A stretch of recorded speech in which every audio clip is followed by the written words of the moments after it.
Hey everyone, Rick Nielsen here with rpnmediagroup.com. Welcome to today's lesson. And today what I want to talk about is how to get a client or customer or even a potential customer to never forget who you are.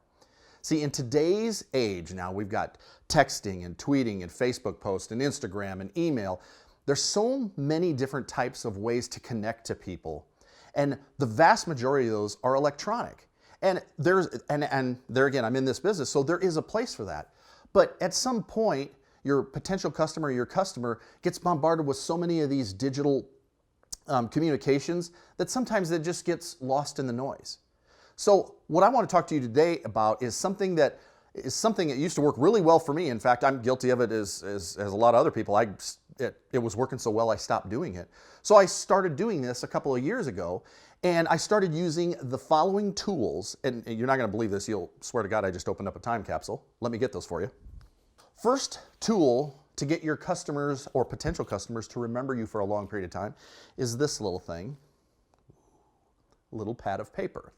Now this is a little tiny pad that you can get at Walmart. Walmart, oddly enough, is one of the only places I've seen that carry this particular size. So you're going to need one of these. You're going to need these. These are called envelopes. So you want to get yourself a nice box of those. You're going to want to get one of these things. It's a pen. Oh yeah, it's a pen. You're going to want to get one of those. And you're going to want to get yourself these things called a stamp. Now, you're saying, well, why do I need those things? Who uses that stuff anymore? Nobody uses mail.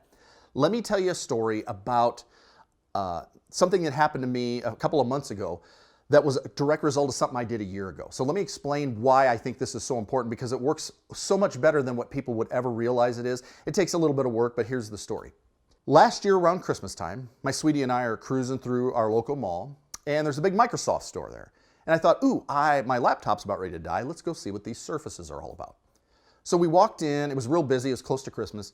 And there was a lot of people hustling and bustling around. And then this gentleman came up to start talking to us. And he said, do you have any questions? So we were asking him questions and stuff. And in the midst of that conversation, the gentleman told me, we got to talking and find out, well, he was from Iowa as well as I'm from Iowa. He was from Iowa. So we had some common ground. So we started talking a little bit about that. Come to find out, we knew some similar things in similar towns. We'd both been to certain establishments in some of these different towns. So we built a pretty good relationship there. Now, we ended up purchasing the whole kit and caboodle, the Surface, the thing you put it in, all the other goodies that go with it, software and everything. And I got his business card, and I took that with and went home.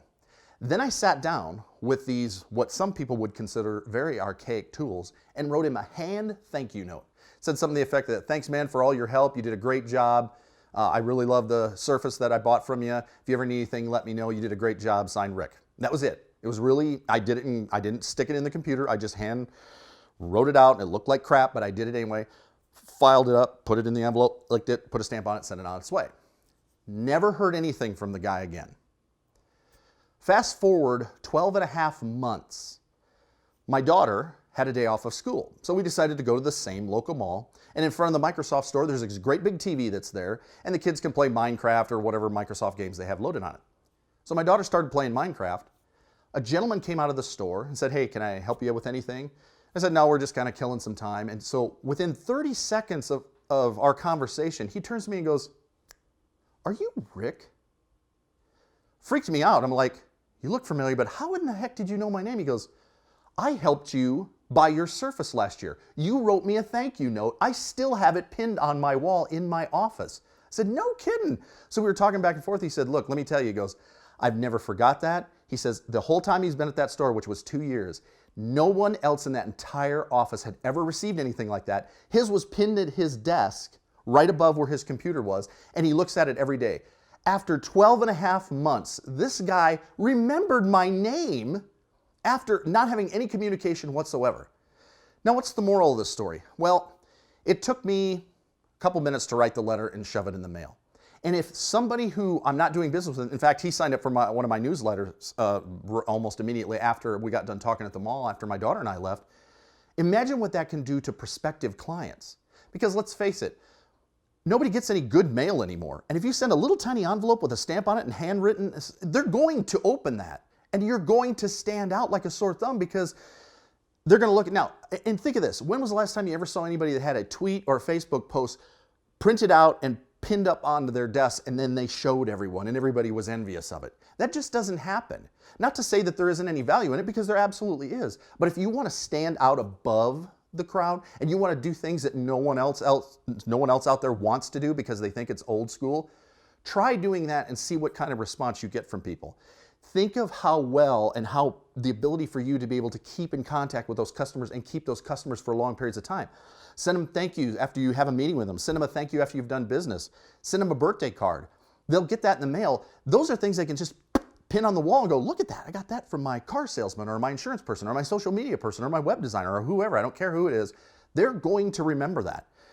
Is it foolproof? No, but think of what you're competing against online. I mean, you send them a thank you email. They may or may not see it.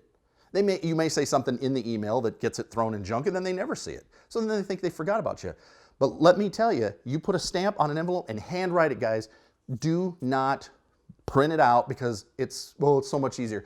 Take 5 seconds and handwrite it out and put it in there. Stick it in the mail and watch how your prospects, watch how your customers treat you differently.